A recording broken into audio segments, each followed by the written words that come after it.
Olá, nesta nossa microanálise de hoje, falaremos um pouco sobre o despacho enviado pelo ministro Marco Aurélio Melo do Supremo Tribunal Federal à Procuradoria-Geral da República, determinando que esta instância analise uma notícia crime contra o presidente Jair Bolsonaro.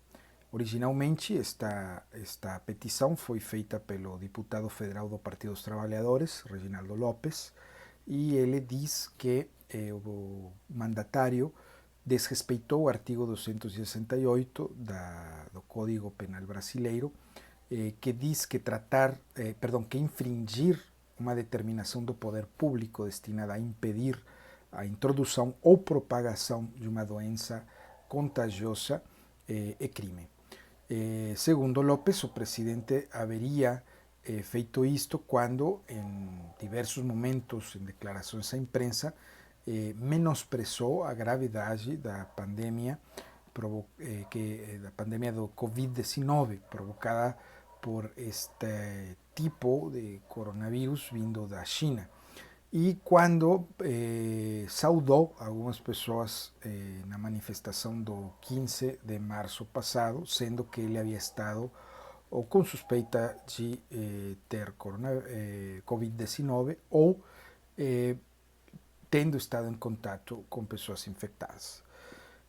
Alguns aspectos a considerar nesta situação que me parecem importantes. O primeiro é que este movimento do ministro Melo é a cristalização de uma série de jogadas, de pressões feitas para tentar impulsionar um impeachment no presidente Bolsonaro. Esta conversa do impeachment nós já vínhamos escutando desde alguns meses atrás, né?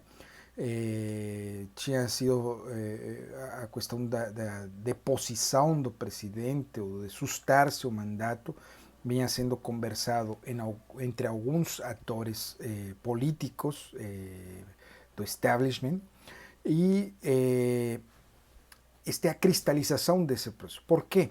Encontraram uma via muito mais rápida, uma via, digamos, curta, para poder realizar isto não através de um longo processo institucional, como seria o impeachment, sino através de algo muito mais curto.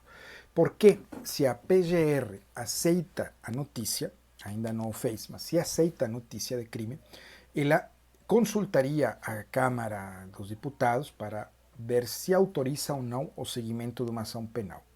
Sendo autorizada, o presidente Bolsonaro seria afastado por 180 dias. E caso de crime transitado em julgado, o presidente perde o mandato. Então, esta seria uma via curta, por assim dizer, para poder materializar as expectativas da oposição, por uma parte, e o pedido original sai de um membro da oposição, do Partido dos Trabalhadores, e por outra parte também essas tentativas de frear uma agenda disruptiva que o presidente tem vindo de forma parcial, porque não tem conseguido fazer todo, mas de forma progressiva e parcial tem ido operacionalizando a través do seu governo e que confronta abertamente o establishment. Um dos setores mais confrontados com esta agenda disruptiva é precisamente aqueles políticos e empresários que são afetados pela chegada, por assim dizer, da Operação Lava Jato ao governo. Né? O juiz Sérgio Moro no Ministério da Justiça, etc.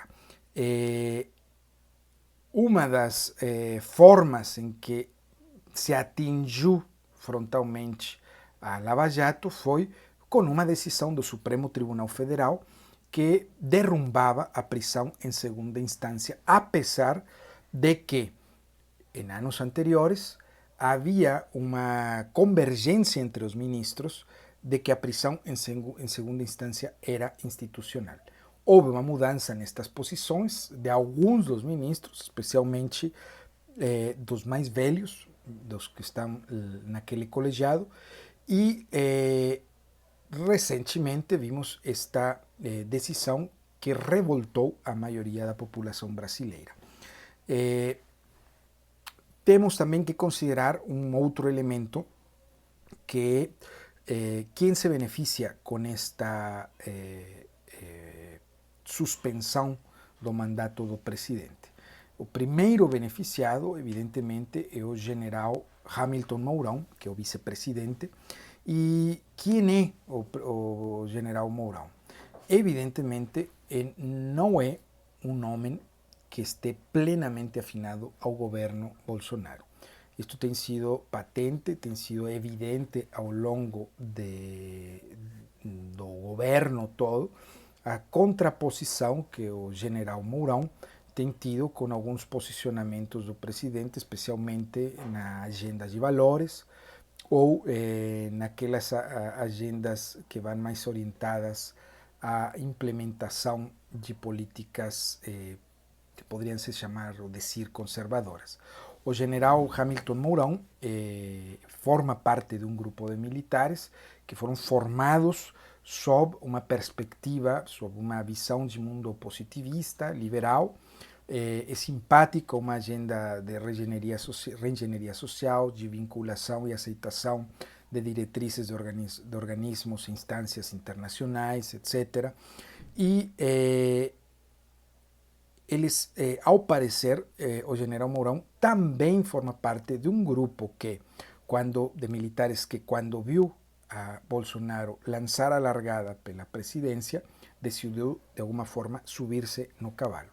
Tem alguns registros na imprensa estrangeira que este grupo que se juntou, por dizer assim, a Bolsonaro, tinha um projeto já para poder se reinsertar na vida pública, na vida política, sobretudo, após a democratização do país, onde os militares ficaram praticamente marginados do cenário público.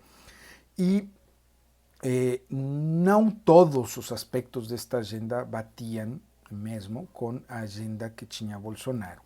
Então, o que fizeram foi aproveitar esse primeiro momento para poder se inserir nesse espaço, nesse ambiente político, esperando a possibilidade de depois fazer aflorar os diversos aspectos desta sua agenda. Tem um dado muito interessante que uma jornalista, Amanda Audi, revelou em um texto que escreveu para o Intercept Brasil, né? Nesse texto que foi escrito publicado em 2018, dezembro de 2018, ela conversa com o general Paulo Assis, que é um homem muito cercano a um guru, por assim dizer, do general Mourão, Hamilton Mourão. E nessa conversa, numa festa, a jornalista faz algumas perguntas para eles e entre os comes e bebes, em um ambiente mais descontraído, o general fala para ela que o Mourão será presidente. Diante da perplexidade momentânea da jornalista, que o candidato é Bolsonaro, evidentemente, ela questiona de que está exatamente falando, e dizer, olha, se não agora, mais tarde ou mais cedo, o presidente será o Mourão, porque ele é a estrela deste processo.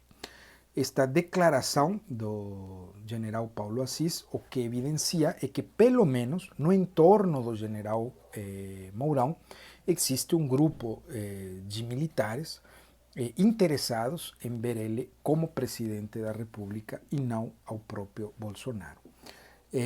Este é um aspecto muito importante a levar em consideração, também se tomamos em conta algumas informações que foram veiculadas pelo jornal O País, sobretudo domingo passado, que revelam que militares de diversas áreas têm se estado nos últimos dias reunindo com o Mourão para lhe manifestar seu apoio em uma eventual queda do Bolsonaro.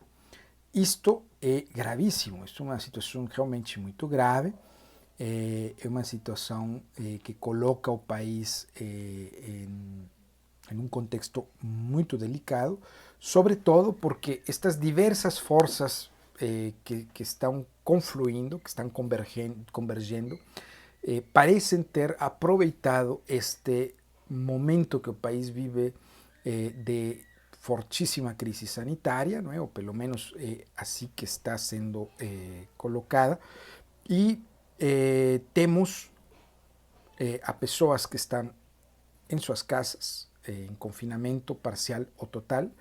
Temos a população que está o dia todo escutando notícias sobre esta pandemia. Existe uma espécie de fragilização psicológica de muitas pessoas que têm gerado já alguns surtos, etc., psicóticos, e temos também algumas medidas restritivas a sair nas ruas que foram tomadas por governadores e que poderiam ser aplicadas para desfazer qualquer tipo de manifestação ao governo em caso de que prospere esta solicitação do ministro Marco Aurélio Melo. Isto nos coloca em uma situação muito complicada, muito difícil, extraordinariamente delicada, diria eu, porque além da crise sanitária que já estamos vivendo e a crise econômica que já está tocando nossas portas, aqueles que não ficaram conformes com o triunfo deste governo e que não necessariamente estão agindo em miras ou olhando o benefício da população, agora querem abrir um novo buraco, uma crise institucional e política que pode colocar agora sim ao país de joelhos. Estamos em uma situação muito difícil, a bola da vez está com a Procuradoria-Geral da República, vamos ver que determina, mas se ela aceita indo para o Congresso, ali haverá uma verdadeira guerra. Vamos acompanhar, vamos ver e estar atentos a como evolui esta situação.